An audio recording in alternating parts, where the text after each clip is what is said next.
शहर की भागदौड़ वाली सड़कों पर ऑफिस की गुलाम नैना जल्दी जल्दी घर लौट रही है क्योंकि आज साल में एक बार होने वाली ऑनलाइन क्लासमेट मीटिंग है। थोड़ी देर में नैना अपने अपार्टमेंट पहुंच जाती है। लिफ्ट लेने ही वाली होती है कि उसे लगता है जैसे लिफ्ट का दरवाजा किसी चीज से अटका हुआ है। कंफ्यूज होकर नैना बाहर झांक कर देखती है लेकिन वहाँ कुछ भी नहीं होता। किस्मत से इस बार लिफ्ट का दरवाजा ठीक से बंद हो जाता है। नैना अभी राहत की सांस भी नहीं ले पाती कि मन ही मन सोचती है अच्छा हुआ आज उस औरत को नहीं देखा। वो बहुत संभल संभल कर अपनी मंजिल पर निकलती है, आसपास देखती है, कंफर्म करती है कि कोई नहीं है। जैसे ही वो अपने घर की तरफ बढ़ती है अचानक पीछे से कुछ हिलता हुआ महसूस होता है। नैना की हालत ऐसी हो जाती है कि जान ही निकल जाती है। दिल ऐसे धक से बैठ जाता है कि लगभग जान निकल जाती है। नैना हिम्मत करके सीधे 100 मीटर की रेस लगाती है और भागकर घर के दरवाजे तक पहुंचती है। दरवाजा खोलती है और जोर से पटक कर बंद कर देती है। वो खुद को समझाती है मैं बहुत थक गई हूँ, जरूर वहम हो रहा है। किचन में जाकर बियर और कुछ स्नैक्स उठाती है और फिर ऑनलाइन चैट रूम में लॉग इन करती है। चैट रूम में भूमि के अलावा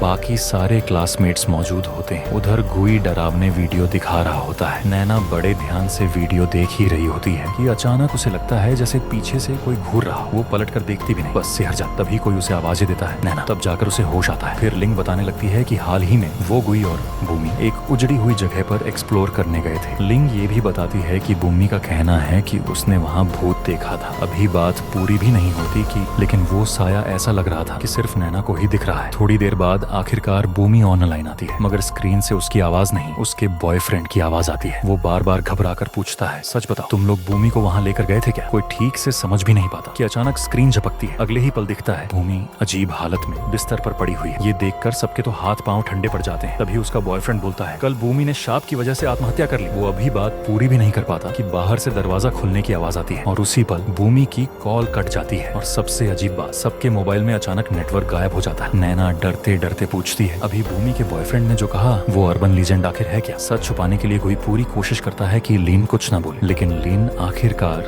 बोल ही देता है। उसी वक्त बत्ती गुल हो जाती है और साथ ही वीडियो कॉल में तेज गड़बड़ी शुरू हो जाती है। नैना को लगा शायद फ्यूज उड़ गया है। वो उठकर मीटर बॉक्स के पास जाती है लेकिन दरवाजे की झिड्डी से बाहर देखती है तो वहाँ कुछ भी नहीं दिखता। वो दोबारा चेक करने ही वाली होती है कि अचानक ऐसा कुछ दिखता है कि नैना डर के मारे झट से दरवाजा बंद करके लॉक लगा देती है। उधर खिड़की के बाहर का नजारा और भी ज्यादा अजीब हो चुका था। जो खूबसूरत सड़क दिखती थी अब वहाँ बस घना काला धुआं फैल चुका था। नैना खिड़की के पास जाकर उसे ध्यान से देखने की कोशिश करती है। तभी अचानक वीडियो कॉल वापस कनेक्ट हो जाती है। पता चलता है कि सिर्फ नैना ही नहीं बाकी सब भी उसी काली धुंध में फंसे हुए हैं और कोई भी बाहर नहीं निकल पा रहा। लेकिन तभी लिन की स्क्रीन पर कुछ गड़बड़ लगती है। उसके पीछे धीरे धीरे एक काला साया उभर आता है। सॉरी हाँ ये कैसी आवाज है? जरा पास आओ। क्या? कौन सी आवाज? और उसी पल लिन को किसी ने घसीट कर घर के बाहर खींच लिया। 2 सेकंड भी नहीं बीतते कि कॉल टूट जाती है। नैना अभी इस सदमे से उभरी भी नहीं होती कि अचानक अलमारी के अंदर से कुछ खड़खड़ाने की आवाज आती है। नैना की सांसें रुक सी जाती हैं। अच्छा हुआ कि वो आवाज उसकी बांसुरी गिरने की थी। नैना चुपचाप उसे उठाकर फिर से अलमारी में रख देती है लेकिन तभी उसकी पीठ पर एक ठंडी सी सिहरन दौड़ जाती है। थोड़ी देर बाद समझ आता है बस डर था, कुछ नहीं हुआ। इधर चैट रूम में तेज बहस शुरू हो जाती है। एडवेंचर ग्रुप का इकलौता बचा हुआ इंसान हुई। सब उसे घेर कर पूछने लगते हैं कि आखिर उस कहानी के पीछे की सच्चाई क्या है। कांपती आवाज में गुईश बोलता है जियाओ दाओ घटना की असली सच्चाई आज तक कोई नहीं जानता। फोरम पर भी कोई इसके बारे में खुलकर बात करने की हिम्मत नहीं करता क्योंकि वो निगलते हुए कहता है जो भी सच्चाई जान ले या इस घटना का जिक्र करे उस पर शाप लग जाता है। हाँ लेकिन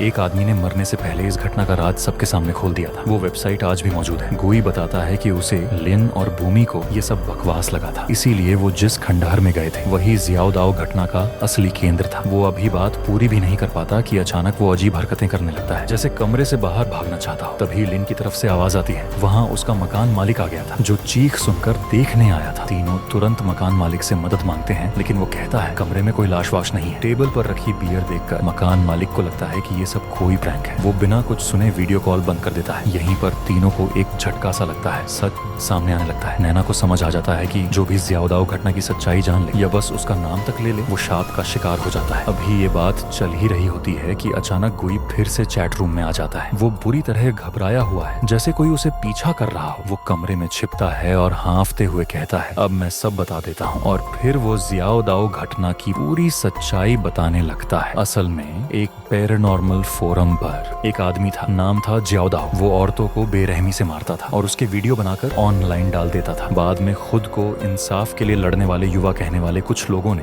औरत बनकर उसे फंसाया और बाइफेंग युआन नाम के एक उजड़े हुए खंडहर में ले गए। अगले 10-12 दिनों तक उन्होंने जियाओ दाओ को जिस तरह से टॉर्चर किया उसके वीडियो भी ऑनलाइन डालते रहे। शुरू में लोग मजे लेकर देखते रहे, सब कह रहे थे अच्छा हुआ जियाओ दाओ मर गया, लेकिन थोड़े ही समय बाद अजीब घटनाएं होने लगी। वो युवा और यहाँ तक कि वीडियो देखने वाले लोग भी एक एक करके रहस्यमयी तरीके से मरने लगे। यही वजह है कि फोरम पर अब कोई भी जियाओ दाओ घटना का जिक्र नहीं करता।